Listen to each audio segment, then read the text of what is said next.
Let's organize our jars, cans, and condiments, and make sure to keep watching for all tips on pantry stocking and organization.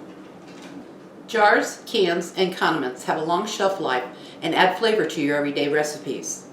The question is, though, which ones do you keep on hand?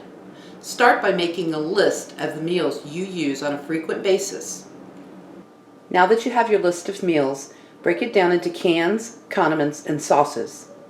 List the items that you're going to need to make those meals. How do you start building your pantry? Well, let's take a look at a sale flyer and see what we can get this week.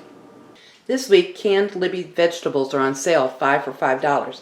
That's a pretty good deal, making it just $1 a can. If you click on it, it will list all of the varieties that are on sale.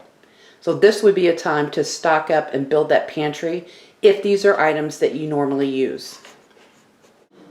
Unopened condiments and cans will still be good beyond the expiration date.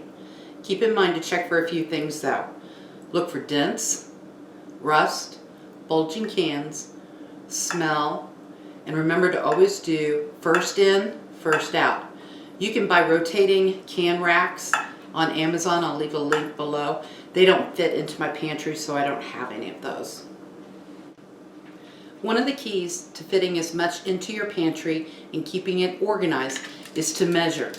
Measure the footprint of your cans and your condiments and spices, and then measure the space you want to keep them in. After you've done that, decide how can I fit the most into a space. In my pantry, I can fit 6 diced tomatoes stacked and organized like this. I can stack 5 chicken breast. Smaller cans you can stack and get a lot more in your space.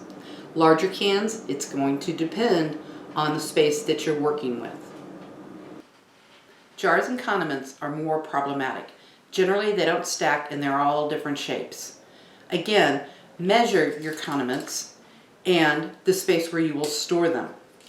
The key is to only keep on hand what you use on a regular basis.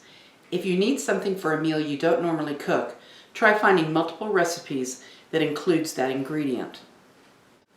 The key to pantry storage is to buy what you use on a frequent basis, measure, stack, and learn new recipes for one-time use ingredients.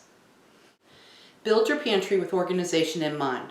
Start slow, build the basics, and in the next video, we will tackle dry goods in your pantry.